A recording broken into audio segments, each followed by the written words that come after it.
Hello my friends, Roger from Mudfossil University and Jody, who I do a lot of research with and who is brilliant and follows through and digs deeply, presented me with a question today about darkness. And I had not even given it another thought of that. I never considered it. And it appears that darkness plays a very, very, very big part in light. And in the ancient text, which we rely on quite heavily to look at, absolutely, and then make a determination about whether we accept it or not. There's things we accept, things we don't. Mostly, we see truth here. Now, what are we looking at? It talks about darkness. What about darkness? Darkness is not just a concept of nothing. Darkness is where everything comes from, is what this guy Robert Flood is saying. And light and darkness are identical in themselves, being only divisible in a human mind, according to Robert Flood. Darkness adopted illumination in order to make itself visible. Now, Jody and I have been reading some text that just about the origin of existence. Now, who knows this stuff? Nobody knows this stuff. But you just got to look. If you don't look, you don't look. That's okay. I'm not going to say look, because I can't tell you you're ever going to find it. I haven't found what I'm looking for yet. Well, I mean, I'm getting close, I can tell you that. But it says just keep looking until you're going to be upset when you find what you find. And already I'm in that mode. But anyway, is darkness light? I found everything is backwards so far, so it could very well be. I do know that the void, which they say is in space, is literally the dark energy and dark matter, which is coming to everything from the illuminating bodies, which are spitting out particles unseen and dark, but they are matter. And they are energetic. So, getting back to this, Jody and I are going to be discussing this tomorrow. And she sort of took me out of the blue here, and I'm looking into this, trying to think of what that process would be to create something out of the darkness. I mean, this is you don't get much deeper than the things we've been looking at. But it says that it started with the Word, and the Word actually came out of letters, and the letters actually competed for prominence. And I guess that and the numbers, and they are the controllers of everything. And to get to the bottom line, I guess I'm headed that way, I might as well tell you right now. I think that everything there is that exists is universally aware. Now, how intelligent it is, I don't know. There's ant intelligence, and then there's elegant intelligence. Now, we are elegantly intelligent. I mean, some of us. Now, the problem is that what are we interacting with, and what really are we, and how much of this intelligence actually filters into the molecules. And I think the molecules that we have, the actual molecules, the particles, the actual atoms, when they achieve resonance frequency, they literally grew into that as a level of domination in the molecular world. By adding a bunch of little particles together, they get bigger and bigger and bigger and bigger, and they all have different jobs, and they all pretty much interact with each other. They have to. They absolutely have to. There's so much elegant chemistry going on in the human body. Nobody in their right mind could think it just happened by accident. And that's what we are forced to say.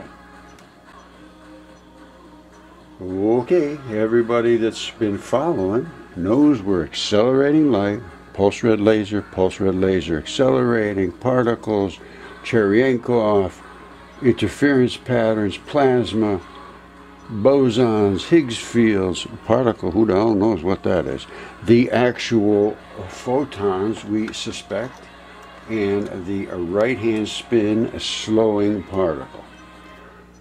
So,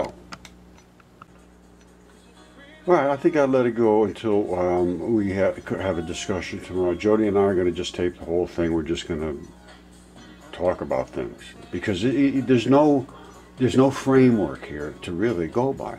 We've been reading things that, you know, about dragons and about the outer darkness and about and things that these are things Jesus supposedly said.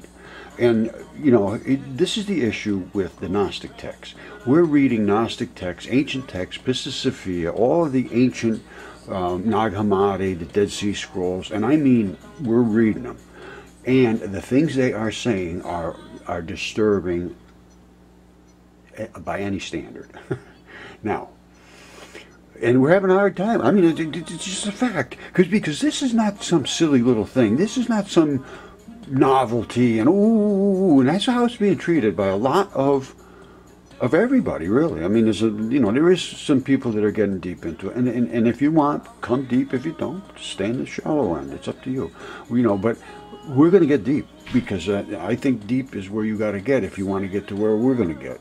Hopefully, Jody and I are going to be, you know, there just checking out things there too. All right, we want you to be with us. Okay, I'm going to just read this to you.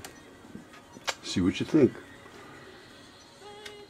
Darkness is the one true actuality, the basis and the root of light, without which the latter, which is the light, could never manifest itself, nor even exist.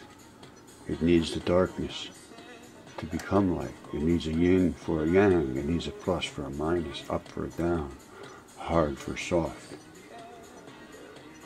a light for a heavy. Now, light is matter. Absolutely it is. And darkness is pure spirit. The two mix, apparently. Darkness, in its radical metaphysical basis, is subjective and absolute light. Right? The darkness is absolute light. While the latter, the absolute light, in all its seeming effulgence and glory, is merely a mass of shadows, as it can never be eternal and is simply an illusion or a maya. It can never be forever, but the darkness is forever, apparently is what they're saying. Even in the mind-baffling and science-harassing Genesis, light is created out of darkness. Darkness was upon the face of the deep, not vice versa. Darkness was on the face of the deep. And in him, which is in the darkness, was life. And the life was the light of men. Now that's an interesting bunch of words there. There's darkness, which is the infinite existence, which contains everything. All right? The darkness contains all of us. And in that, it contains the light. And the light has to be contained within the darkness for even ever to show itself. So the two cannot exist independently. A day may come when the eyes of men will be opened, and then they may comprehend better than they do now.